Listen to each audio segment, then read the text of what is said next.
Hello friends, welcome to Auto Exams. मैं हूं सोनम और आज इस वीडियो में हम बात करने वाले हैं फ्रेंड्स दिल्ली पुलिस कांस्टेबल भर्ती 2023 के लिए जीके जीएस प्रैक्टिस सेट 12 को कंप्लीट करने वाले इस वीडियो में। तो आप लोग अपने सोनम मैम के साथ वीडियो के अंत तक बने रहिएगा। फ्रेंड्स, इस वीडियो में हम टोटल आपके 30 क्वेश्चन इंपॉर्टेंट और सेलेक्टेड लिए हैं जो कि आपके एग्जाम पॉइंट ऑफ व्यू से काफ़ी ज़्यादा इंपॉर्टेंट है। तो आप लोग वीडियो के अंत तक बने रहिएगा। अगर आप हमारे चैनल पर नए हैं तो प्लीज़ चैनल सब्सक्राइब कर लें, ऑटो एग्जाम्स को बेल आइकन प्रेस कर लें जिससे कि हमारी वीडियो नोटिफिकेशन आप लोगों तक पहुँचती रहे। तो फ्रेंड्स चलिए चलते हैं, प्रश्नों को कवर करते हैं। पहला प्रश्न आपका है, the world beneath his feet किसकी जीवनी है? तो राइट आंसर हो जाएगा आपका Pullela Gopichandra. B is the right answer. Pullela Gopichandra कौन है दोस्तों? इनकी जीवनी पे यह आपका बुक लिखा गया है। तो बात करें, पुलेला गोपीचंद्र जो है यह एक बैडमिंटन प्लेयर हैं और इनकी जीवनी पर ही लिखा गया यह पुस्तक the world beneath his feet. ठीक है, यह काफ़ी अच्छे प्लेयर थे और इन्होंने काफ़ी पुरस्कार प्राप्त किया है। जैसे आपका 1999 अर्जुन पुरस्कार इनको मिला, राजीव गांधी खेल रत्न पुरस्कार 2001 में इनको मिला, पद्मश्री अवार्ड इनको 2005 में मिला, द्रोणाचार्य पुरस्कार 2009 में मिला और पद्म भूषण इन्हें 2014 में मिला। तो यह काफ़ी सम्मानित दिए गए हैं, इनको सम्मान दिए गए हैं और यह काफ़ी फेमस आपके बैडमिंटन प्लेयर रहे हैं और इनकी जीवनी पर ही यह पुस्तक लिखी गई है, the world beneath his feet. इन्हें इग्नोर मत करिएगा, इंपॉर्टेंट है, काफ़ी एग्जाम के लिए याद रखिएगा। ठीक है, अगर वहीं बात करें सचिन तेंदुलकर की, तो सचिन तेंदुलकर के कौन से पुस्तक हैं? तो प्लेइंग इट माई वे इन्हीं की पुस्तक है, चेस योर ड्रीम्स इन्हीं की पुस्तक है, इन्हें क्रिकेट का भगवान कहा जाता है। ठीक है, याद रखिएगा सचिन तेंदुलकर को। ठीक है, चलिए, सचिन तेंदुलकर जो है आपके क्रिकेट प्लेयर हैं और क्रिकेट प्लेयर को आप लोग काफ़ी अच्छे से जानते हैं, लेकिन आपके जो बैडमिंटन प्लेयर होते हैं, फुटबॉल प्लेयर, इन लोगों को आप लोग ध्यान नहीं देते हैं, इन लोग के ऊपर आप लोग नज़र नहीं रखते हैं। ठीक है, इन लोग भी काफ़ी इंपॉर्टेंट है आपके एग्जाम पॉइंट ऑफ व्यू से। ठीक है, चलिए चलते हैं हम आगे नेक्स्ट क्वेश्चन की तरफ। अगला क्वेश्चन आपका है, स्टॉपर शब्दावली निम्नांकित में से किस खेल से संबंधित है? तो दोस्तों जो आपका स्टॉपर शब्दावली है यह निम्नलिखित में से किस खेल से संबंधित है? तो राइट आंसर हो जाएगा आपका यह फुटबॉल से संबंधित है। ठीक है, स्टॉपर जो यह शब्द है यह फुटबॉल खेल से संबंधित है। अगर हम बात करें फुटबॉल की, फुटबॉल में कुल कितने प्लेयर होते हैं? फुटबॉल में कुल आपके 11 प्लेयर होते हैं। ठीक है, एक टीम में 11 और एक टीम में 11। ठीक है, 11 टीम होते हैं फुटबॉल में। फुटबॉल जो होता है पैरों से खेला जाता है, इसलिए इसका नाम ही फुटबॉल है। अगर बात करें फुटबॉल किस देश का राष्ट्रीय खेल है? तो France, Germany, Italy, Israel, Brazil, इन सभी देश का जो राष्ट्रीय खेल है वह क्या है? फुटबॉल है। ठीक है, चलिए आगे चलते हैं हम नेक्स्ट क्वेश्चन तरफ। अगला क्वेश्चन आपका है, निम्नलिखित में से कौन भारत के सबसे युवा राष्ट्रपति थे? तो सबसे युवा राष्ट्रपति कौन थे भारत के? तो राइट आंसर हो जाएगा आपका नीलम संजीव रेड्डी। ठीक है, नीलम संजीव रेड्डी सबसे युवा राष्ट्रपति थे। अगर बात करें यह कौन से नंबर के राष्ट्रपति थे? तो यह भारत के 6वें नंबर के राष्ट्रपति रहे हैं नीलम संजीव रेड्डी। ठीक है, अगर बात करें हम राधा कृष्णन की, तो राधा कृष्णन कौन से नंबर के राष्ट्रपति रहे हैं? तो यह पहले उपराष्ट्रपति और दूसरे राष्ट्रपति चुने गए थे। ठीक है, और राजेंद्र प्रसाद की बात की तो यह भारत के पहले राष्ट्रपति थे। ठीक है, यह सभी बातें आपको याद रखनी है इस क्वेश्चन से रिलेटेड। चलिए चलते हैं आगे नेक्स्ट क्वेश्चन तरफ। अगला क्वेश्चन आपका है, निम्नलिखित में से कौन भारत में केंद्र राज्य से संबंधित नहीं है? तो आपका राइट आंसर हो जाएगा कोठारी आयोग। कोठारी आयोग जो है दोस्तों यह आपके भारत में केंद्र और राज्यों से संबंधित नहीं है, याद रखिएगा। ठीक है, आपका राइट आंसर हो जाएगा ऑप्शन सी। नेक्स्ट क्वेश्चन चलते हैं हम। अगला क्वेश्चन आपका है, भारत के संविधान सभा की सदन समिति के अध्यक्ष कौन थे? तो भारतीय संविधान सभा के जो सदन समिति के अध्यक्ष थे वह कौन थे? तो राइट आंसर हो जाएगा आपका Pattabhi Sitaramayya. B Pattabhi Sitaramayya is the right answer. यह संविधान सभा के सदन समिति के अध्यक्ष थे। अगर वही बात करें हम दोस्तों कि झंडा समिति के अध्यक्ष कौन थे, तो झंडा समिति के अध्यक्ष कौन थे? तो जेबी कृपलानी थे। ठीक है, जेबी कृपलानी क्या थे? झंडा समिति के अध्यक्ष थे। वहीं संचालन समिति की बात करें तो राजेंद्र प्रसाद संचालन समिति के अध्यक्ष थे। ठीक है, अगर हम बात करें जो प्रारूप समिति के अध्यक्ष कौन थे, तो प्रारूप समिति के अध्यक्ष आपके डॉक्टर भीमराव अम्बेडकर थे। ठीक है, याद रखिएगा काफ़ी समितियां बनाई गई थी और सबके अलग अलग अध्यक्ष चुने गए थे। ठीक है, चलिए आगे चलते हैं। अगला क्वेश्चन आपका है, वर्तमान में लोकसभा में प्रत्येक राज्य के लिए स्थानों का आवंटन आधारित है। तो दोस्तों जो आपका लोकसभा है दोस्तों, लोकसभा में जो राज्यों के लिए स्थान आवंटन किया गया है वह किस आधार पर किया गया है? तो राइट आंसर हो जाएगा आपका 1971 की जनगणना के आधार पर। ठीक है, 1971 की जनगणना के आधार पर लोकसभा में प्रत्येक राज्य के लिए स्थानों का आवंटन किया गया है, याद रखिएगा। लोकसभा की बात करें तो संसद में 2 सदन होते हैं, एक तो आपका राज्यसभा, दूसरा आपका लोकसभा। ठीक है, लोकसभा। अगर बात करें राज्यसभा की, तो राज्यसभा आपका उच्च सदन होता है और लोकसभा आपका निम्न सदन होता है। और यही आपकी बात की जा रही है, लोकसभा की बात की जा रही है। तो यहाँ पे जो स्थानों का आवंटन किया गया है राज्य के प्रति, तो वह आपके 1971 के जनगणना के अनुसार है। आगे चलते हैं हम नेक्स्ट क्वेश्चन तरफ। अगला क्वेश्चन आपका है, निम्नलिखित में से कौन सा एक प्राचीन बौद्ध ग्रंथ है? तो दोस्तों कौन सा एक प्राचीन बौद्ध ग्रंथ है? तो राइट आंसर हो जाएगा अधिधर्मकोश। ठीक है, अधिधर्मकोश जो है यह एक बौद्ध ग्रंथ है, प्राचीन बौद्ध ग्रंथ है। अगर हम बात करें ऋतु संहार जो है, ऋतु संहार जो पुस्तक है, इसके लेखक कौन है? तो ऋतु संहार के जो लेखक हैं वह है श्रीधर पाठक। ठीक है, अगर बात करें रघुवंशम की, तो रघुवंशम कौन लिखे थे दोस्तों? तो कालिदास। ठीक है, जिसे भारत का शेक्सपियर कहा जाता है, कालिदास रघुवंशम एक संस्कृत महाकाव्य की रचना की है। ठीक है, चलिए आगे चलते हैं हम नेक्स्ट क्वेश्चन तरफ। अगला क्वेश्चन आपका है, रामोसी विद्रोह के लिए सही भौगोलिक स्थिति क्या थी?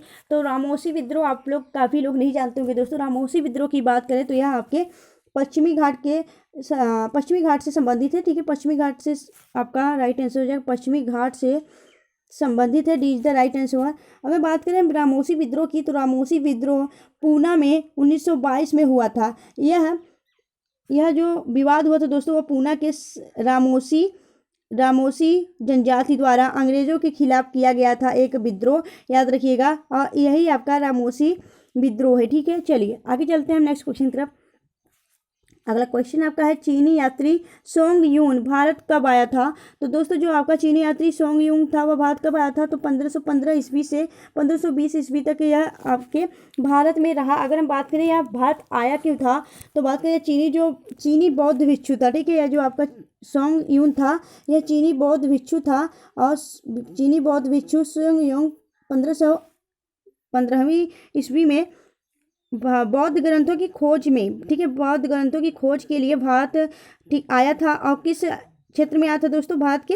तो उत्तर पश्चिम हिस्से में आया था। ठीक है, याद रखिएगा। चलिए आगे चलते हैं नेक्स्ट क्वेश्चन तरफ। अगला क्वेश्चन आपका है, किस राजा ने उदयगिरी हिल्स उड़ीसा में हाथी गुफा शिलालेख स्थापित किया? तो राइट आंसर हो जाएगा आपका खारवेल। ठीक है, खारवेल शासक जो थे दोस्तों, खारवेल शासक, उनके द्वारा उड़ीसा में हाथी गुफा की स्थापना की गई, उस हाथी गुफा का शिलालेख स्थापित किया गया।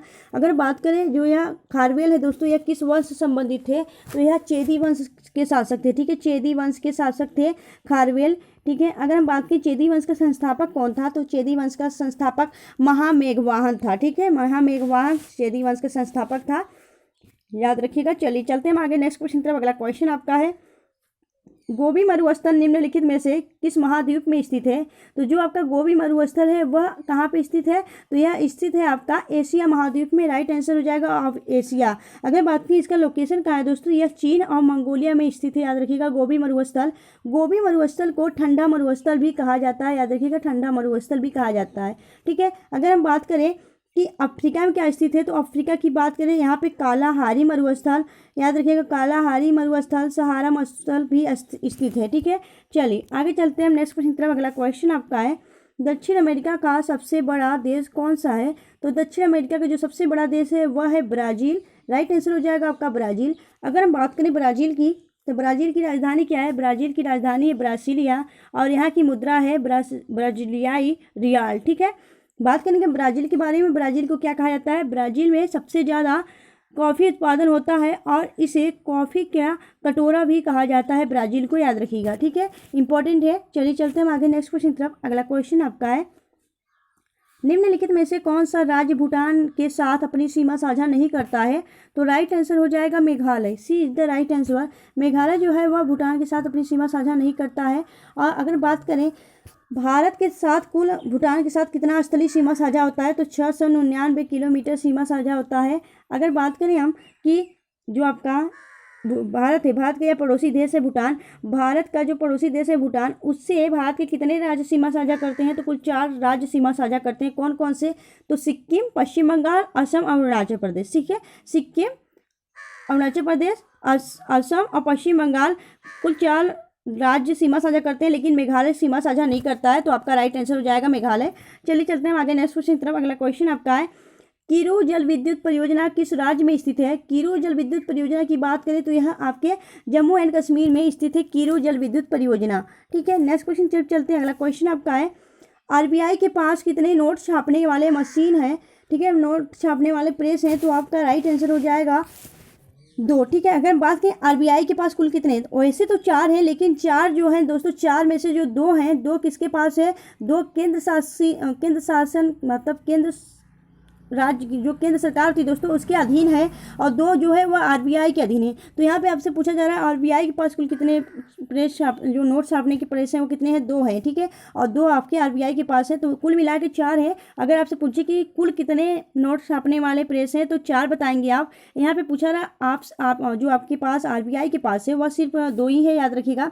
कौन कौन से हैं ये हम वो भी बता देते हैं। 2 कौन कौन से आरबीआई के पास है, 2 जो आरबीआई के पास है वह किसके पास है, तो सालवोनिया कहाँ पड़ता है, तो वह पश्चिम बंगाल में पड़ता है, और मैसूर कर्नाटक, यह 2 जो है आरबीआई के पास है। और देवास जो मध्य प्रदेश में पड़ता है, और नासिक महाराष्ट्र में, यह दोनों आपके केंद्र सरकार के अधीन आते हैं, ठीक है, याद रखिएगा। आरबीआई के पास अगर पूछे कुल कितने हैं तो 4 बताएंगे, अगर बोले आरबीआई के पास कितने नोट छापने वाले हैं तो आपका 2 होगा, ठीक है। चलिए आगे चलते हैं नेक्स्ट क्वेश्चन तरफ, इसमें कन्फ्यूजन नहीं रहना है आपको। आगे देखिए तो अगला क्वेश्चन आपका है, भारतीय बीमा विनियामक और विकास प्राधिकरण का मुख्य कार्यालय किस शहर में स्थित है, तो दोस्तों जो आपका भारतीय बीमा विनियामक और विकास प्राधिकरण है उसका मुख्यालय कहाँ स्थित है दोस्तों, तो आपका राइट आंसर हो जाएगा हैदराबाद, आपका राइट आंसर हो जाएगा हैदराबाद में स्थित है, ठीक है। चलिए आगे देखेंगे हम नेक्स्ट क्वेश्चन तरफ। अगला क्वेश्चन आपका है, निम्नलिखित में से कौन सा कंप्यूटर सिस्टम में ऑक्सिलरी मेमोरी का हिस्सा नहीं है, तो ऑक्सिलरी मेमोरी का हिस्सा कौन सा नहीं है, तो राइट आंसर हो जाएगा आपका पी रोम जो है दोस्तों यह ऑक्सिलरी मेमोरी का हिस्सा नहीं है, बाकी यह फ्लॉपी, सीडी रोम और मैग्नेटिक टेप यह सभी आपकी ऑक्सिलरी मेमोरी का हिस्सा है, ठीक है। चलिए आगे देखिए तो अगला क्वेश्चन आपका है, हमारे शरीर की कौन सी कोशिकाओं को लोकप्रिय रूप से मानव शरीर के सैनिक कहते हैं, तो दोस्तों बात करें जो आपके मानव शरीर में जो एक कोशिकाएं होती, कौन सी कोशिकाएं होती हैं, तो आपकी श्वेत रक्त कोशिकाएं जो हैं इन्हें मानव शरीर का सैनिक कहा जाता है, क्योंकि जो आपके वाइट ब्लड सेल्स होते हैं इसी को श्वेत रक्त कोशिकाएं कहा जाती हैं। तो रोइड जो आपका WBC है दोस्तों यह काफ़ी अच्छा होता है, यानी जो WBC होता है दोस्तों काफ़ी प्रोटेक्टिव होता है, और इसे ही जो मानव शरीर का सैनिक कहा जाता है, याद रखिएगा, वाइट ब्लड कॉर्पोरेशन, ठीक है। चलिए आगे देखिए अगला क्वेश्चन आपका है, निम्नलिखित में से क्या परिसंचरण तंत्र का अंग नहीं है, तो दोस्तों परिसंचरण तंत्र का अंग कौन सा नहीं, तो आपका राइट आंसर हो जाएगा बड़ी आंत जो है दोस्तों यह आपके परिसंचरण तंत्र का हिस्सा नहीं है, अंग नहीं है। अगर बात करें कौन कौन से हैं तो आपकी रक्त, धमनियां, हृदय यह सभी आपकी परिसंचरण तंत्र से संबंधित है, याद रखिएगा, ठीक है। चलिए आगे देखेंगे हम नेक्स्ट क्वेश्चन। अगला क्वेश्चन आपका है, निम्नलिखित में से किसे ग्लोबल लीडर अवार्ड्स 2023 से सम्मानित किया गया है, तो राइट आंसर हो जाएगा किसे सम्मानित किया गया है, तो राइट आंसर हो जाएगा जयेश सैनी, ठीक है, जयेश सैनी को ग्लोबल लीडर अवार्ड्स 2023 से सम्मानित किया गया है, याद रखिएगा। चलिए आगे देखेंगे हम नेक्स्ट क्वेश्चन। अगला क्वेश्चन आपका है, हाल ही में भारतीय सेना ने कहाँ अमृत सरोवर का उद्घाटन किया है, तो अमृत सरोवर का उद्घाटन कहाँ किया गया है, तो राइट आंसर हो जाएगा अरुणाचल प्रदेश में, ठीक है, अरुणाचल प्रदेश में अमृत सरोवर का उद्घाटन किया गया है। आगे देखते हैं नेक्स्ट क्वेश्चन। अगला क्वेश्चन आपका है, विश्व मरुस्थलीकरण एवं सूखा रोकथाम दिवस कब मनाया जाता है, तो राइट आंसर हो जाएगा 17 जून, ठीक है, 17 जून को आपका विश्व मरुस्थलीकरण एवं सूखा रोकथाम दिवस मनाया जाता है। अगर वही बात करें हम 22 मई को क्या मनाया जाता है, तो 22 मई को क्या मनाया जाता है, 22 मई को अंतर्राष्ट्रीय जैव विविधता दिवस मनाया जाता है। 22 अप्रैल की बात की तो 22 अप्रैल को विश्व पृथ्वी दिवस मनाया जाता है, ठीक है, पृथ्वी के बारे में बताने के लिए, जागरूकता फैलाने के लिए पृथ्वी दिवस मनाया जाता है। वहीं अगर 5 जून की बात की तो 5 जून को विश्व पर्यावरण दिवस मनाया जाता है, ठीक है, 5 जून को, ठीक है। चलिए आगे चलते हैं हम नेक्स्ट क्वेश्चन की तरफ। अगला क्वेश्चन आपका है, words of freedom ideas of a nation नामक पुस्तक किसने लिखी है, तो राइट आंसर हो जाएगा, या जो पुस्तक के लेखक हैं वह लिखे हैं आपके Rabindranath Tagore, D is the right answer. Words of freedom ideas of a nation यह पुस्तक आपके रविन्द्रनाथ टैगोर ने लिखे हैं। रविन्द्रनाथ टैगोर कौन है दोस्तों, रविन्द्रनाथ टैगोर आपके भारत का जो नेशनल एंथम है जनगण मनगण राष्ट्रगान उसकी रचना की है, और यह भारत के अलावा और किस देश की है रचना, तो भारत के अलावा बांग्लादेश की जो राष्ट्रगान है अमार सोनाल बांग्ला, उसका भी बांग्ला भाषा में उसका भी जो रचना है किसने किया है, तो रविन्द्रनाथ टैगोर ने ही किए हैं, याद रखिएगा। रविन्द्रनाथ टैगोर जो है दोस्तों यह पहले पहले एशियाई हैं जिन्हें नोबेल प्राइज से सम्मानित किया गया था, याद रखिएगा, ठीक है। पहले यह एशियाई व्यक्ति हैं। आगे चलते हैं हम नेक्स्ट क्वेश्चन की तरफ। अगला क्वेश्चन आपका है विवेकानंद शिला स्मारक कहाँ स्थित है। तो दोस्तों विवेकानंद जो शिला स्मारक है वह आपके कन्याकुमारी में स्थित है। राइट आंसर आपका हो जाएगा कन्याकुमारी। और कन्याकुमारी कहाँ पड़ती है, तमिलनाडु में।